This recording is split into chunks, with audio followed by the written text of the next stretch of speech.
힘으로 피차 권면하고 서로 덕을 세우기를 너희가 하는 것 같이 하라. 아멘. 세상에 사는 모든 사람들은 강하기를 원합니다. 나는 약하게 살고 싶다고 이야기하는 사람은 한 사람도 없을 겁니다. 세상의 힘은 권력입니다. 결정권을 가지고 있는 사람들이 힘 있는 사람들입니다. 때로는 이 결정이 나와는 상관없는 결정을 할 때도 있습니다.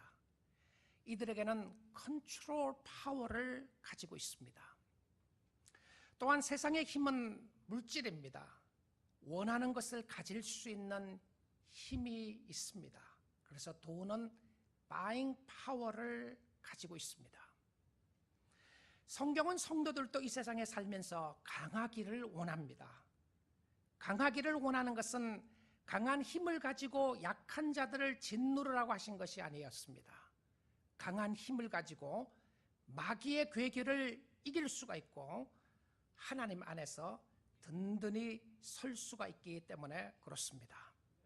성도의 강함은 예수 안에 있을 때입니다. 예수 안에서 내가 약해지면 예수 안에서 강함을 체험하게 됩니다. 그래서 약할 때 강함 대신에라는 찬양을 할 수가 있는 것입니다. 강함을 강조하는 것은 그만큼 세상 사는 것이 호락호락하지 않기 때문에 그렇습니다. 우리는 쉽게 흔들리고 쉽게 넘어질 때가 많이 있습니다. 세상은 나에게 힘 있는 사람이 되어야 한다고 말합니다. 그러나 성경은 우리에게 영적인 힘은 오직 예수 그리스도라고 말합니다. 그래서 영적으로 강한 성도는 성품이 강하거나 세상적인 능력을 가진 사람을 말하는 것이 아니라 하나님 안에서 굳건하게 서서 마귀를 대적하고 요동하지 않는 성도들을 가리켜서 강한 성도라고 이야기를 합니다.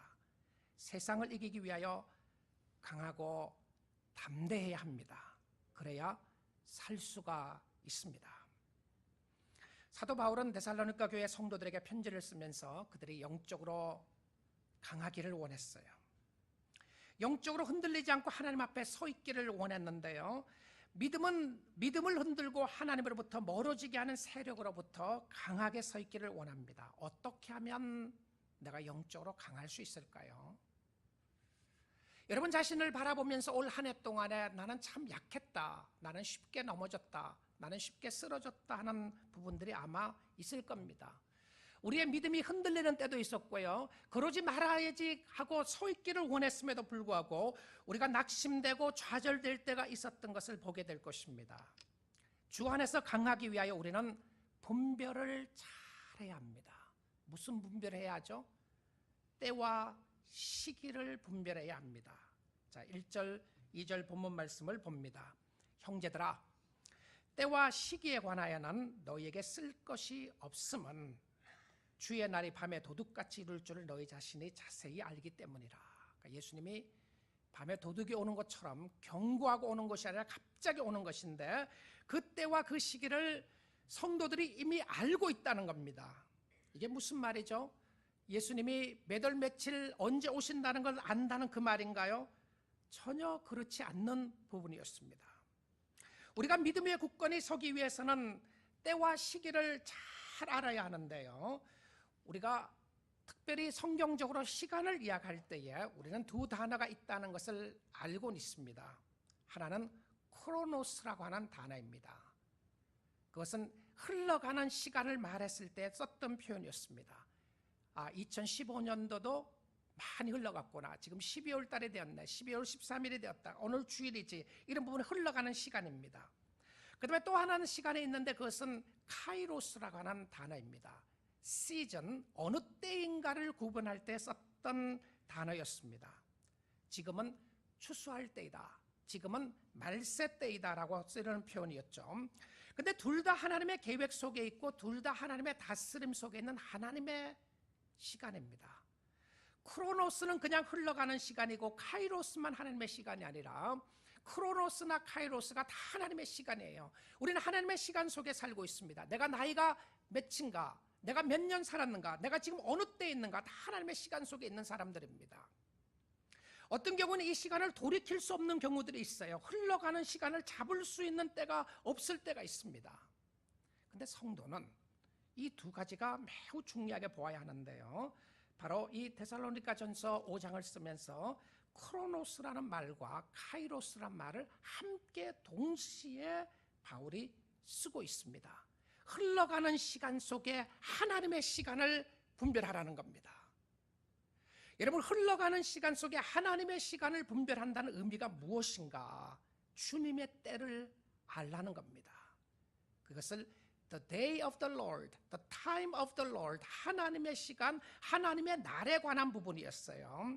자, 그런데 이 하나님의 날을 이야기할 때 성경은 늘 두 가지 개념으로 설명을 합니다. 하나는 심판이고 하나는 구원입니다. 자, 구약 성경을 봅니다. 먼저 아모스 4장 2절입니다. 아모스 4장 2절을 보게 되면 이런 말씀이 있어요. 주 여호와께서 자기의 거룩함을 두고 맹세하시다. 자, 하나님이 맹세를 하시는데요, 하나님의 맹세는 누구에게 두고 맹세를 할 수가 없어요. 사람에게 두고 맹세할 수 없습니다. 왜냐하면 사람이 약해지고 사람이 쓰러지고 사람이 넘어지니까. 그래서 하나님의 거룩하심은 자신에게, 자신의 거룩함을, 자신에게 불의함이 아니에요. 자신의 거룩함에, 그러니까 결코 변할 수 없는 것이죠. 자기 자신에게 맹세를 하는 거예요. 하나님보다 높은 사람이 없으니까. 그런데 무엇을 맹세하느냐 하면, 때가 너에게 이룰지라. The time will surely come. 확실하게 시간이 이룰 것이다. 미래에 관한 부분입니다. The time will surely come. 근데 그 때가 되면 어떤 때가 오느냐면, 사람이 갈고리로 너희를 끌어내며, 이 심판의 모습입니다. 갈고리로 그냥 찍어서 끌어내는 거예요. 하나님이 다 사람 찍어서 끌어내는 게 심판의 모습이었고요. 낚시로 너희 남은 자들도 그러하리라. 낚시를 가지고 끄집어내는 건 뭐냐면 구원의 역사예요.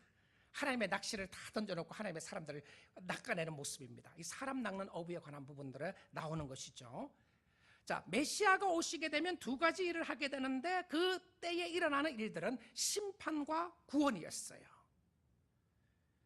자, 그리고 예수님이 이 땅에 오셔서 공생애를 시작하실 때, 그러니까 예수님이 처음 사역을 시작하시면서 예수님이 하셨던 첫 마디가 무슨 말씀하셨는지 아세요?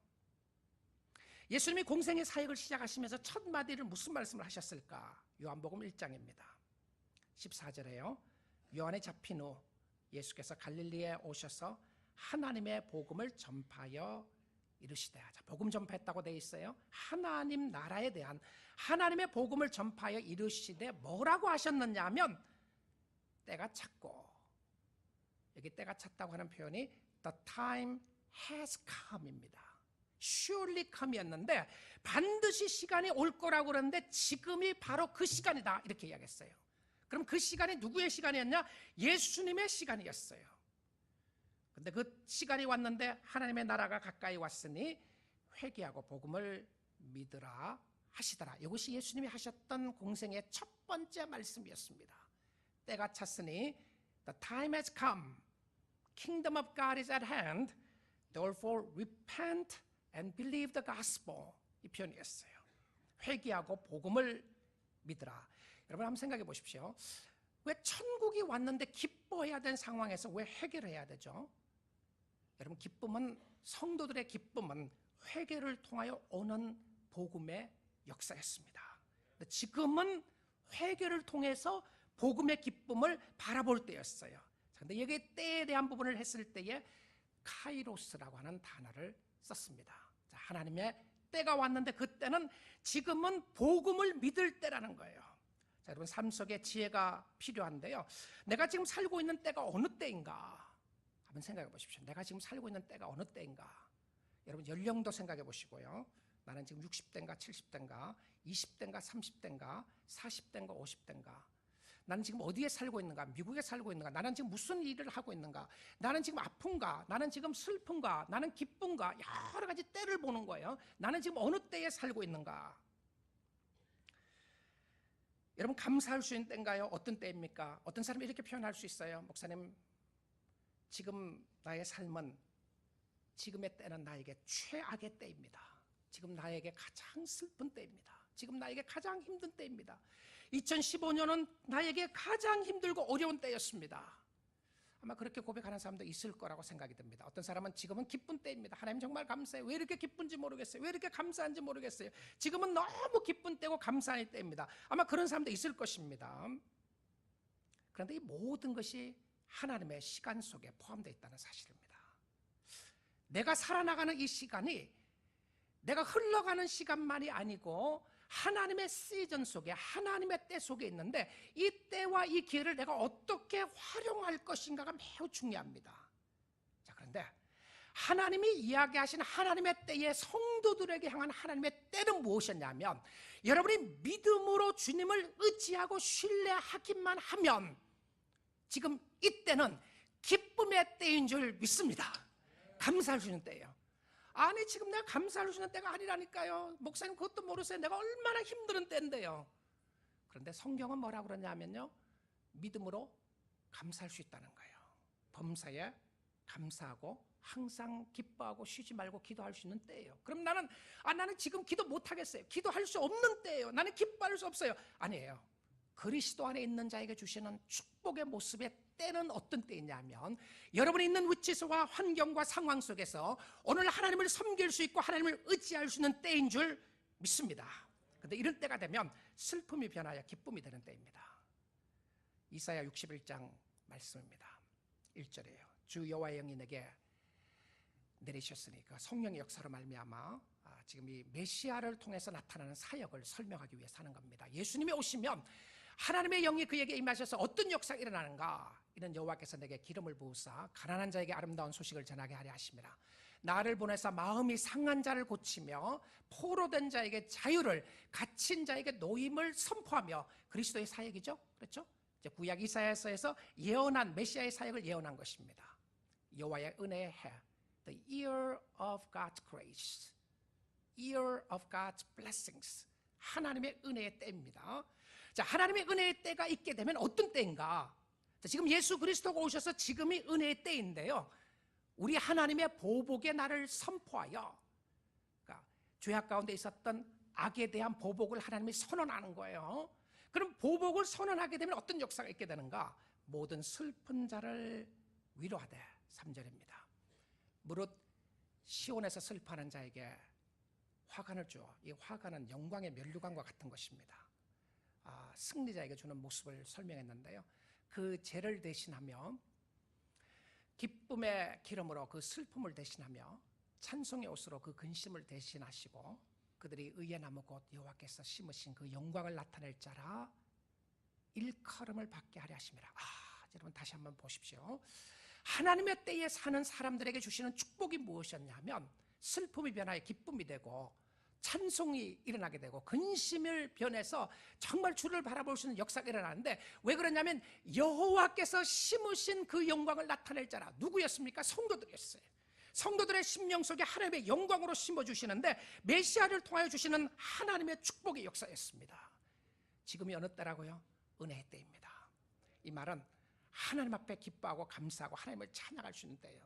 지금은 어느 때라고요? 구원의 때입니다. 주님 앞에 나올 수 있는 때입니다. 누구든지 그리스도 앞에 나오는 자를 하나님이 쫓지 않고 하나님이 축복을 해주시는 축복의 때라는 것을 보여주고 있습니다. 자, 그런데 이 하나님의 때와 하나님의 시기를 기다리는 사람들이 준비해야 될 사항이 있습니다.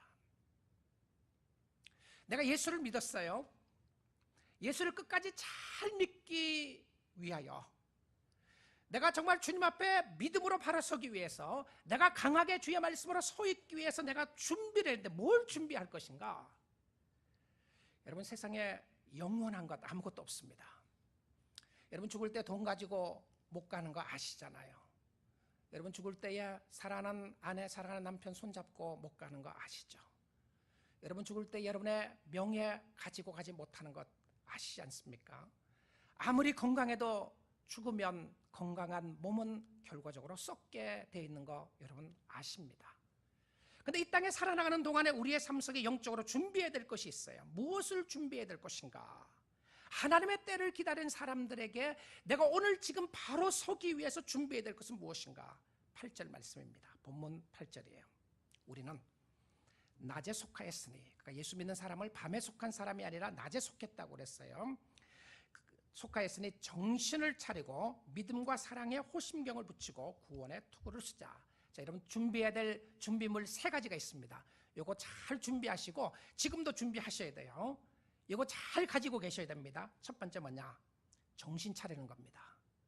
정신 차리는 거예요. 두 번째는 뭘 준비하셔야 되냐면 호심경을 달아야 돼요. 호심경을 달아야 됩니다. 호심경이 뭔가 조금 이따 설명할 거예요. 그 다음에 세 번째는 여러분 모자를 쓰고 있어야 합니다. 헬멧을 쓰고 있어야 돼요. 투구를 쓰고 있어야 합니다. 자, 이 3가지예요. 정신 차리고 호심경을 준비하고 투구를 쓰고 있어야 합니다. 준비하고 있어야 돼요. 자, 첫 번째입니다. 영적으로 정신 차린다는 의미가 뭔가? 내가 정신 차린다. 자, 6절 말씀해 보면 이것을 조금 더 풀어서 설명했습니다. 그러므로 우리는 다른 이들과 같이, 예수 안 믿는 사람들이에요. 밤에 속한 사람들이 이야기합니다. 예수 안 믿는 다른 이들과 같이 자지 말고 오직 깨어있어 정신을 차릴지라. 그러니까 정신 차린다는 의미를 무엇으로 표현했느냐 하면 깨어있는 것으로 이야기했어요. 낮에 속한 사람들은 깨어있는 사람들이고요, 밤에 속한 사람들은 자는 사람들이었어요. 근데 깨어있는 사람들, 영적으로 깨어있다. 여러분 교회 보면 영적으로 잠자는 사람 많아요. 어떤 사람은 영적으로 매우 깊은 잠에 빠져 있습니다. 흔들어도 일어나지 않아요. 깨워도 일어나지 않습니다. 그냥 주무세요. 이 잠자는 사람들에게 나타나는 모습이 무엇이었냐면 영적인 무감각함입니다. 아무런 감각이 없어요. 설교도 들리지도 않고 들어도 무슨 말하는지 모르겠고 딴소리 하는 것 같고 나와는 상관없는 것 같은 소리가 들리고 늘 들을 때마다 졸음만 오고 조금은 제 책임도 있습니다. 많은 경우에는 여러분 책임이에요. 잠자는 거 여러분 책임입니다. 저는 여러분이 안 졸고 안 주무시도록 잘 깨워야 될 책임이 있는데요. 근데 영적으로 무감각 상태에 있는 사람들이 있어요. 여러분 말씀이 잘 들리시나요? 깨어있다는 증거입니다. 하나님의 음성이 들리시나요? 하나님이 하시는 이야기가 들리시나요? 깨어있는 사람들의 모습이었어요. 그런데 이 영적으로 깊은 잠에 있는 사람들에게 깨어있기를 성경을 이야기하는 거예요. 영적으로 깨어있으라. 자, 깨어있고 난 이후에 그 다음에 하는 것은 무엇이었냐면 호심경을 붙여야 합니다. 호심경이 뭔가? 이것은 브레스트플레이트입니다. 가슴에 붙이는, 가슴을 보호하기 위해서 막는 겁니다. 자, 가슴에 무엇이 있죠? 우리에게 심장이 있습니다. 우리의 육적인 모습에서도요, 우리가 심장에 상처가 되게 되면 그러면 숨쉬기가 어려워집니다. 호흡하기가 힘들어져요. 그래서 심장을 잘 보호해야 합니다. 근데 마찬가지로 영적인 심장을 잘 보호해야 되는데 내가 영적으로 뛰기 위해서, 영적으로 호흡하기 위해서, 영적으로 생명력을 잘 유지하기 위해서 내가 해야 되는 것은 무엇이냐면 내 심장 보호를 잘해야 돼요. 근데 심장 보호가 잘 되지 않으면 절망합니다. 자꾸 낙심해요. 그리고 의심합니다. 하나님이 안 믿어져요. 이런 사람들은 쉽게 무너집니다. 넘어져요. 넘어지고 쓰러지고 하기 때문에 심장 보호가 안 됐을 때 그렇습니다. 영적 생명을 위해서 영적 심장을 보호를 해야 되는데 도대체 무엇으로 보호를 할 것인가? 에베소서 6장 14절에 보게 되면 이런 말씀이 있습니다. 하나님의 전신갑주를 입으라고 하는 말씀이 있죠. 전신갑주를 입으라고 하는 부분 속에서 하시는 말씀인데요. 그런즉 서서, 여러분 첫 번째 모습에 나오는 것이 뭐냐면 서는 거예요. 서는 것. 서 있기만 해도 이깁니다. 근데 자꾸 우리는 넘어지는 거예요. 우리는 자는 거예요. 서 있어. 너희는 영적으로 서 있으라. 여러분 끝까지 서 있게 되면 하나님께서 인도하시는 하늘나라까지 인도하는 축복이 있게 되는 줄 믿습니다. 서 있어야 돼요. 서 있어야 합니다. 진리로 너희 허리띠를 띠고 진리를 가지고 허리띠를 탁 졸아매는 거예요. 자, 그 다음에 나타나는 모습이 뭐냐면 의의 호심경을 붙이라라고 되어 있어요. 이 의의 호심경을 붙인다고 말은 무슨 말이냐면 하나님의 의로 나의 가슴을 막으라는 겁니다. 사단이 자꾸 찌르는 거예요. 너는 안 된다. 너는 할 수 없어. 너는 약한 사람이야. 세상 봐라. 너는 넘어질 수밖에 없어. 왜 그렇게 신앙생활 하냐? 안 되니까 기도하지 마라. 기도해도 되느냐? 어디를 공격합니까? 마음을 공격하는 거예요. 그 마음이 자꾸 약해지는 겁니다. 절망이 되게 되고요, 쓰러지게 되고 넘어지게 되고. 근데 그럴 때마다 여러분의 가슴을 보호해야 되는 건 뭐냐면 하나님의 의입니다. 내가 의롭게 된 것은 나의 어떤 노력이나 나의 어떤 특별한 모습을 가지고 나의 선행을 가지고 의롭게 된 것이 아니라, 내가 의롭게 된 건 전적인 하나님의 은혜인 줄 믿습니다. 그 은혜로 심장을 박동하게 만드는 거예요. 그래, 나는 쓰러질 수밖에 없다고 할지라도, 그래, 나는 반드시 일어날 거야. 왜냐하면 내가 의롭게 된 건 하나님의 은혜였으니까. 근데 이 호심경 속에 오늘 본문 말씀에 주시는 모습은 무엇이었냐면, 무슨 호심경이냐면 믿음과 사랑의 호심경을 붙이라라고 되어 있습니다. 이 말은 그러면 에베소서에서는 의라고 했다가 데살로니가전서 5장에서는 믿음과 사랑으로 해서 이 상반된 게 아닌가? 아니에요. 바울이 지금 강조하고 싶었던 부분은 무엇이었냐면 성도들의 삶을 지탱해주고 있는 것 중에 하나가 믿음과 사랑과 소망이었습니다. 그래서 믿음과 사랑을 이야기를 하고 있습니다. 우리가 의롭게 되는 역사가 무엇입니까? 오직 예수 그리스도를 믿음으로 의롭게 되는 것입니다. 믿음 외에는 의롭게 될 수 있는 방법이 없어요. 그리스도를 믿음으로 의롭게 되는데, 믿는 사람에게 나타나는 표징이 무엇이죠? 사랑입니다. 그러면 나의 가슴이 당해올 때, 사단이 와서 나의 가슴을 찌르고 나의 가슴이 공격당하고 나의 가슴이 공격당해서 쓰러지고 넘어지고 좌절하고 절망하는 상황 가운데 있을 때에 내가 꽉 붙잡아야 되는 것은 무엇이었냐면 예수 그리스도의 믿음에 관한 부분입니다. 그리고 사랑에 관한 부분이었어요. 마음이 영적으로 흔들릴 때에, 심장이 공격할 때에 믿음이 없기 때문에 흔들립니다. 비난하고 비방할 때에 사랑이 없기 때문에 넘어집니다. 이런 상황이 되면 영적 심장이 뛰지 못해요. 심장이 뛰어야 생명력이 있는데 성도들이 무기력한 사람이 다 됐습니다. 왜 우리가 주님을 섬기고 주님을 사랑한다고 하는데 영적인 무기력한 상태에 있는가? 왜 아무런 힘의 역사도 없고 믿음의 역사도 나타나지 않고 왜 이렇게 무기력하게 사는가? 가슴이 너무 많이 공격을 당하고 있습니다. 누구로부터요? 세상으로부터, 환난으로부터, 마귀로부터 가슴을 찌르는 공격을 당하는데, 그 가슴을 보호할 수 있는 것을 안 막고 있는 거예요. 다른 것을 자꾸 막으려고 그래요. 나는 든든하다, 나는 강하다. 여러분 수십 번, 수백 번 외쳐보십시오. 강하다고요. 그렇다고 강한 사람 되는 거 아닙니다. 적극적인 사고방식이 나를 강하게 한다고요? 아니에요. 여러분, 마음이 강하게 하기 위해서는요, 마음에 믿음과 사랑에 호심경을 붙여야 강해질 수 있게 되는 줄 믿습니다. 자, 심장이 뛰어야 생명력이 있고요. 그렇게 돼야 하나님께 대한 열정을 가질 수 있게 되는데, 사단은 심장만 공격하지 않습니다. 사단이 두 번째로 공격하는 데가 어디냐면 머리를 공격합니다. 그래서 머리에 투구를 써야 되는데요, 이것은 헬멧을 쓰고 머리를 보호하는 것과 마찬가지입니다. 심장이 멈추면 생명의 위험이 있지만 머리가 상하면 올바른 판단을 할 수가 없게 됩니다. 그래서 우리가 영적으로 분별하지 못하도록 하고요, 분별하지 못하도록 하는 요소가 무엇이었냐면 머리가 너무 많이 공격을 받기 때문에 그래요. 근데 여러분의 삶 속에 진정한 변화가 있기 위해서는요, 머리에 먼저 동의가 돼야 됩니다. 이거 지적인 동의예요. 머리에 동의가 되고 난 다음에 그 다음에 가슴으로 내려왔어요. 가슴으로 내려와서 가슴에 동의가 돼야 행동의 변화가 있게 됩니다. 근데 아무리 말씀을 들어도 머리에 동의가 되지 않으면 가슴으로 내려오지 않습니다. 아, 그렇지, 이것이 진리지, 이것이 말씀이지. 그래서 지적인 모습이 반드시 필요합니다. 여러분, 예수 믿는 사람 생각 없이 믿는 사람들 아닙니다. 예수 믿는 사람 덮어놓고 믿는 사람들이 아니에요. 예수 믿는 사람은 그냥 아멘만 한다고 되는 사람들이 아닙니다. 예수 믿는 사람들 생각하는 사람들이어야 됩니다. 머리로 생각하셔야 돼요. 근데 이 사단이요, 내 머리를 공격한단 말입니다. 사단이 머리를 공격함으로 말미암아 나에게 나타나는 모습이 무엇이었냐면 하나님을 기쁘게 하는 것이 뭔지 모르는 거예요. 왜냐하면 머리가 너무 많이 상처를 입기 때문에 그렇습니다. 하나님께 대항을 하고 있음에도 불구하고 잘 알지 못합니다. 그래서 성도들이 헬멧을 써야 합니다. 여러분, 헬멧 쓰고 계시나요? 머리 공격 안 당하기 위해서 헬멧 잘 쓰고 계시나요? 모자를 잘 쓰셔야 되는데요, 그러면 이 무엇으로 된 모자를 쓸 것인가 중요하죠. 무엇으로 된 어떤 모자를 써야 되는 것인가. 오늘 여기 보니까 뭐라고 되어 있습니까? 구원의 모자입니다. 구원의 모자. 자, 에베소서 6장에서는요 구원의 투구라고 했는데 오늘 본문에서 보게 되면 8절에는요 뭐라고 되어 있죠? 구원의 소망의 투구라고 되어 있습니다. 소망이 아니고 구원인데 구원을 바라볼 수 있는 소망의 투구를 쓴다는 거죠. 자, 이게 무슨 말이죠?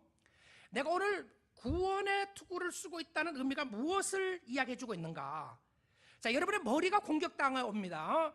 하나님을 믿는 거 그거 아니다. 하나님은 당신을 사랑하지 않는다. 하나님은 당신과 함께하지 않는다. 이런 여러 가지 생각들이 환경을 통해서 내 머리에 공격이 되어오고 있습니다. 그런데 내가 구원에 대한 확신을 반드시 가지고 오게 되면 나에게 확신이 오는 것이 몇 가지 있습니다. 첫째는 뭐냐면 영적 승리에 대한 확신이 옵니다. 이 영적 전쟁은 내 힘으로 하는 것이 아니라 하나님의 믿음으로 하는 것이지 라고 하는 확신이 오게 돼요. 근데 지금 싸움하다가 좀 지는 것 같아요. 진다고 하는 표현이 넘어지기도 하고요, 좌절되기도 하고, 미움도 생기기도 하고요, 절망되기도 하고, 이런 역사들이 가끔은 일어날 수 있습니다. 그런데 구원의 투구를 딱 쓰고 있으면 어떤 생각이 드느냐면 내가 넘어지더라도 일어날 수 있지, 하나님이 승리하실 거야 하고는 하나님에 대한 확신이 생기게 되는 겁니다. 그 다음에 구원에 대한 소망의 투구를 쓰고 있으면 아무도 나를 그리스도의 사랑에서 끊을 수 없다는 것을 확인합니다.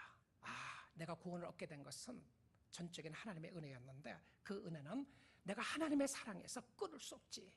지금 어려움이 있어도, 지금 환난이 있어도, 지금 힘든 일이 있어도 내가 그리스도 안에서 이루어놓은 이 구원은 하나님이 하셨고 하나님이 하실 것이고 하나님이 반드시 이룰 것이라고 하는 확신을 가지게 되는 거예요. 정죄의 생각이 드는 겁니다. 내가 이렇게 살아서 진짜 내가 예수 믿는 사람인가? 여러분, 성찰하는 거 좋은 겁니다. 살펴보는 거 좋은 거예요. 그런데 정말 내가 하나님 믿는 자녀예요. 그럼에도 불구하고 나를 절망시킬 수 있는 요소가 있다. 그때 여러분 생각하셔야 되는 부분은 뭐냐면 이 구원의 역사가 하나님의 은혜로 된 것이지라고 은혜를 생각하는 것입니다. 은혜를 생각하게 되면 반드시 강하게 일어서게 될 줄 믿습니다. 그리고 또 우리가 이 구원의 투구를 쓰고 있으면 나를 구원하실 예수 그리스도가 이 땅에 다시 오실 것이라고 하는 소망을 갖게 됩니다. 헬멧을 쓰고 있어야 넘어져도 머리를 다치지 않습니다. 머리를 다치지 않아야 영적 전쟁에서 승리하고 일어설 수 있다는 것입니다. 하나님이 성도들을 강하게 세우는 목적이 무엇인가? 무슨 목적으로 이렇게 강하게 세우는 것인가? 우리를 세우는 이유가 무엇인가? 9절 말씀입니다. 하나님이 우리를 세우심은 노하심에 이르게 하심이 아니요 오직 우리 주 예수 그리스도로 말미암아 구원을 받게 하심이라. 여러분, 하나님의 의도는 멸망이 아니었습니다. 하나님의 의도는 구원이었고요, 하나님의 의도는 죽음이 아니었습니다. 생명이었습니다. 하나님은 우리를 살리려고 하시는 의도를 가지고 계셨습니다. 그러나 사단은 우리를 죽이려고 합니다. 우리를 파괴시키려고 하고 우리를 무너뜨리려고 합니다. 그러나 하나님은 세우시려고 하는 의도가 있음을 보여주고 있습니다. 하나님의 의는 나를 세워주고 가정을 세워주고 교회를 세워주는 줄 믿습니다. 왜냐하면 하나님의 사랑의 하나님이시기 때문에 그렇습니다. 자기에게 오는 자를 결코 내어쫓지 않게 되고요, 우리의 죄가 진홍 같다고 할지라도 오늘 이 시간에 다시 하나님께 나가게 되면 우리를 씻어주시고 우리를 환영해 주시고 우리를 맞이해 주시는 하나님의 은혜와 축복이 있게 되는 줄 믿습니다. 하나님이 우리를 구원하시는 궁극적인 목적이 무엇인가? 그러면 나로 하여금 이런 구원의 역사를 주신 하나님께서 무엇을 이루기를 위해서 이 말씀을 주셨는가? 10절 말씀입니다.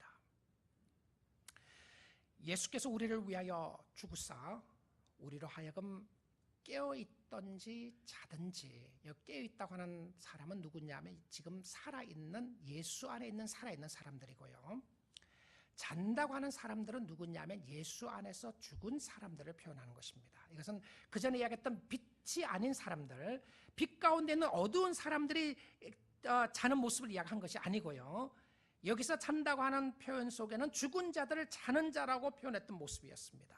그러니까 지금 살아있든지 아니면 예수 안에 죽은 자들, 잠자는 자들이든지 의도가 무엇이라고요? 자기와 함께 살게 하려 하셨느니라. 아멘, 아멘입니다. 하나님의 의도는 자기와 함께 살기를 원했는데 이것이 복음이었어요. 이것이 살리는 것이었고 이것이 생명이었습니다. 예수님은 우리와 함께 하기를 원하셨습니다. 지금도 그렇고 영원토록 죽어도 다시 사는 역사는 예수님은 우리와 함께 하기를 원했습니다. 예수님과 함께 해야 합니다. 자, 그런데 누구와 함께 하느냐 매우 중요한 요소입니다. 여러분, 강도와 함께 하면 불안한 겁니다. 어느 날 강도가 여러분에게 와서 이야기합니다. 나하고 같이 살자. 여러분, 절망입니다. 무서운 사람이 와서 함께 살자고 그러는 거예요. 그것을 우리가 지옥과 같은 삶이라고 표현하는 겁니다. 누구하고 사느냐가 매우 중요한 모습이었습니다. 그러니까 천국이라고 하는 것을 어떤 지역적인 개념으로 생각하기 쉬운데 나라라고 하는 개념 때문에 그렇습니다. 근데 나라라고 하는 개념보다 천국의 개념에 중요한 것은 통치에 관한 개념이었습니다. 누가 다스리고 있는가? 누구와 함께하고 있는가? 그러니까 천국이라고 하는 의미 속에 나타나는 것은 무엇이었냐면 주 예수 모신 곳은 그 어디나 하늘나라, 하나님이 함께하면 내가 어느 곳에 있든지 그곳이 하나님의 나라인 줄 믿습니다. 주님이 함께하는 거예요. 주님이 함께하고 주님이 동행하는 거예요. 여러분, 주님이 함께하면 그 심령 속에 평안이 있게 되는 줄 믿습니다. 평안이 있어요. 주님이 함께하지 않고 강도와 함께하고 사단이 함께하면 사단이 끌고 가면 절망입니다. 안 가겠다고 발버둥 치고 대적하고 물리쳐야 합니다. 사단이 이야기합니다. 나와 함께하면 내가 너에게 맛있는 캔디를 주겠다. 맛있는 사탕을 줄 테니까 달콤한 것을 주겠다고 유혹합니다. 요거 한번 해봐라. 요거 하면 네가 너 눈이 떠질 거다. 얼마나 재밌는지 아니? 사람들이 몰라서 그래. 너 그거 몰라서 그래. 한 번만 해봐라. 요거 하면 너무 재미있을 것이야. 근데 그것이 죄악이었습니다. 하나님이 원하지 않는 것이었어요. 근데 그것은 반드시 여러분의 심령 속에 불안과 아픔과 고통을 주게 되어 있습니다. 근데 하나님이 주시는 것은, 하나님이 함께하고 하나님이 동행하는 것은 우리의 삶 속에 최고의 행복이요 최고의 축복인 줄 믿습니다. 그래서 오늘도 예수님과 함께 동행해야 합니다. 하나님 감사합니다. 나 주님과 함께 걷고 싶어요. 나 주님과 함께 동행하고 싶어요. 나 주님과 함께 있고 싶어요. 이런 기도를 드려야 되는 거예요. 자, 주님과 함께 있으면 어떤 역사가 일어나는지, 또 어떤 모습이 있는지 한번 보겠습니다. 요한계시록 21장 2절부터 4절입니다. 또 내가 보매 거룩한 성 새 예루살렘이 하늘로부터 하늘에서 내려오니 그 준비한 것이 신부가 남편을 위하여 단장한 것 같더라. 거룩한 성 예루살렘, 새 예루살렘은 천성의 모습을 상징했습니다. 천성이 내려오는데 너무 아름다운데 이 땅에서 가장 아름다운 모습으로 표현했던 부분이 신부가 남편을 위하여 단장했던 것이었는데 이것이 최고의 아름다움의 표현 중에 하나였습니다. 그런데 요한이 음성을 듣게 됩니다. 내가 들으니 보좌에서 하나님의 어린 양 대신 은혜의 보좌입니다. 어린 양이 앉아있는 하나님의 보좌에서 큰 음성이 납니다. 이 음성은 부르는 소리였어요. 나서 이르되 보라, behold라고 하는 겁니다. 쳐다봐라, 이것에 집중해라. 하나님이 그들과 함께 계시리니 그들은 하나님의 백성이 되고 하나님은 친히 그들과 함께 계셨어. 함께 계신다고 하는 표현입니다. 함께 하셨어. 하나님이 함께 하시면 어떤 역사가 일어나죠? 모든 눈물을 그 눈에서 닦아주시니 다시는 사망이 없고 애통하는 것이나 곡하는 것이나 아픈 것이 다시 있지 아니하리니 처음 것들이 다 지나갔음이로라. 새하늘과 새 땅의 모습은 고통이 없는 곳입니다. 아픔이 없는 곳이고요, 사망이 없는 곳이고 슬픔이 없는 곳이었습니다. 그 슬픔이 없는 곳의 핵심은 무엇이었냐면 하나님이 함께 하심이었습니다. 임마누엘 되신 하나님이 사랑하는 자녀들과 백성들과 함께하는 모습을 보니까 마음속에 평강과 감사와 찬양이 있었던 것을 보게 됩니다. 우리 사랑하는 뉴라이프 가족 여러분, 뉴라이프 성도 여러분, 이 말씀을 듣는 주의 모든 백성 여러분, 여러분 지금은 은혜의 때입니다. 지금은 구원의 때입니다. 지금은 절망의 때가 아닙니다. 지금은 심판의 때가 아니라 하나님께 돌아갈 수 있는 때입니다. 감사하며 주님 앞에 갈 수 있는 때이고, 그러기에 우리는 깨어있어서 믿음과 사랑의 호심경을 붙이고 구원의 소망의 투구를 써야 합니다. 하나님은 구원의 투구를 쓰고 주께로 가면 또한 우리의 심령 속에, 우리의 머릿속에 다른 것을 주실 것입니다. 이 땅에 살아나가는 동안 예수 그리스도의 구원의 소망의 투구를 쓰고 나가게 되면, 이 투구는 전쟁에 대해서 머리를 보호하는 모습으로 설명했지만, 우리가 하나님 앞에 서는 그 순간에 하나님은 우리에게 있었던 구원의 투구를 벗게 하십니다. 우리에게 있었던 구원의 투구를 벗게 하시고 우리에게 무엇을 주셨습니까? 면류관을 씌워 주신다고 하셨습니다. 우리의 머리를 보호하기 위하여 주시는 것이 아니라 우리에게 상급을 주시는 의미에서 면류관을 주시게 될 줄 믿습니다. 하나님이 예배해 놓으신 하나님의 축복이었고, 하나님을 사랑하는 자에게 주시는 하나님의 역사였던 것을 보게 됩니다. 그러므로 어떻게 살아야 하겠습니까? 11절입니다. 그러므로 피차 권면하고 서로 덕을 세우기를 너희가 하는 것 같이 하라. 덕을 세우고 권면하고. 여러분, 힘내십시오. 어렵죠? 집사님 힘내세요. 권사님 힘냅시다. 장로님 힘내세요. 우리에게는 소망이 있는 사람 아니겠습니까? 지금 힘들죠? 앞으로 갈 수 있습니다. 하나님이 함께 하십니다. 하나님이 사랑하십니다. 이런 모습으로 권면하고 소망을 주께 두라고 이야기하고 있습니다. 여러분, 주님이 다시 오십니다. 지금 주님이 우리와 함께 동행하고 계십니다. 그렇게 깨어있어 주님 맞을 준비를 해야 합니다. 예수 안에 강한 사람은 예수를 의지하는 사람이었고 그들이 서 있는 사람이었습니다. 주 안에 굳게 서서 주님 사랑하고 섬기는, 끝까지 바로 서서 주님 섬기는 주의 백성 될 수 있기를 주님의 이름으로 축복드립니다.